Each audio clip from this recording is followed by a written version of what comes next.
What's up, guys? Today I'm checking out a very special motherboard that lies within the ROG family that offers almost all the same features as its older brothers, but is sub 200 for your next high-end Coffee Lake build. This is the Z370-E gaming from Asus, which falls under the Strix family, and it comes with all the features that you would want except for some niche overclocking ones. It even has some features that many other motherboards in this family don't have, such as Wi-Fi and Bluetooth support. Since this is an ROG board, Asus has included all the key features that a builder could want and even implemented some RGB into the back I/O to keep the colors quite neutral. But the silver accents would go very well with silver cases. If you want something even more color neutral, you guys should consider the Strix Z370-F gaming. That motherboard is basically the same motherboard as this, minus Bluetooth and Wi-Fi. It's also a few dollars cheaper as well. It doesn't have any silver highlights, which are all replaced by a shade of black. Finally, on this motherboard, there are some LEDs on the top right that help you troubleshoot different boot issues. The power phase of this motherboard is 10+2, and the CPU VRM is a 10-phase solution. Overall, this motherboard is easily able to handle a 5 GHz overclock on the CPU and a 3200 MHz overclock on the RAM. It can probably overclock as high as enthusiast boards. The only disadvantage of this board would be that it wouldn't output as much information, such as all the temperature and stuff.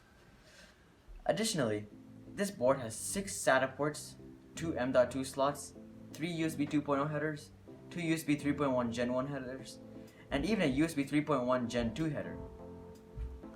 It also has 6 PWM fan headers, 3 PCIe 3.0, which all have 16 lanes, and a sick M.2 heatsink. However, the M.2 slots do share bandwidth with the SATA slots, so make sure to keep that in mind when you are using the M.2 slots.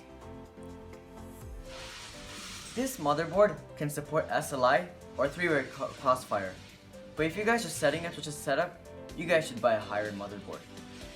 This motherboard comes with Supreme FX integrated audio and supports up to 7.1 surround sound.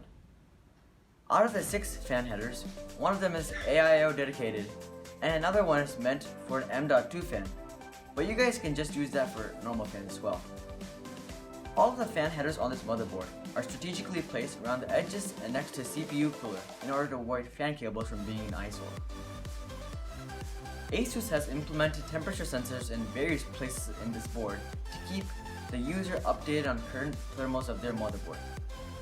On the rear I/O of this motherboard, you can find one DVI-D port, one display port, one HDMI port, one LAN RJ45 port that supports Gigabit Ethernet, 2 USB 3.1 Gen 2 Type A and Type C ports, 2 USB 3.1 Gen 1 which are colored blue, 2 USB 2.0 ports, 1 optical S/PDIF out, 5 audio jacks, and 1 Asus Wi-Fi Go module, and the Wi-Fi supports AC and Bluetooth version 4.1. It also comes with an adapter. Overall, this is a high-end motherboard that flows closer to the enthusiast level while offering a much more affordable price than the Maximus and Code families. In my opinion, while MSI and Gigabyte offer great motherboards, Asus is the king of incredible motherboards, and I'm always on search for incredible. And this motherboard should be on your short list of motherboards if you guys are planning on getting the 8700K and prefer not to shell out too much money. If you guys are planning on getting an 8600K, I would say to look for a cheaper motherboard because you guys have a tighter budget and the little extra features that this motherboard offers aren't worth sacrificing a GPU level or even upgrading to the 8700K using the money that you would save from a lower end motherboard. That still offers most of the features this board has, maybe minus the RGB and a few ports. Overall, this is a premium motherboard for people looking to build a premium system. If you guys don't fall in that category, then I would recommend you guys to buy a different motherboard. This motherboard is built with several bells and whistles and is meant for people who have the mentality of having a premium product or a ROG product and don't really mind shelling out a few extra dollars. For all of you guys who are still interested, this is an awesome motherboard and comes with everything that you would want. If you guys want a premium product but don't want to go super high-end, then this is the perfect motherboard for you.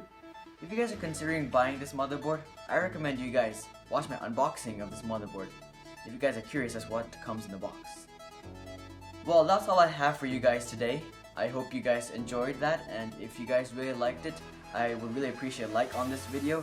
And if you guys loved it and would like to see more videos just like this, please consider subscribing and pressing that bell notification next to the subscribe button so that you guys are always notified when I post a new video. I hope you guys enjoyed that and learned something along the way. But until next time, bye.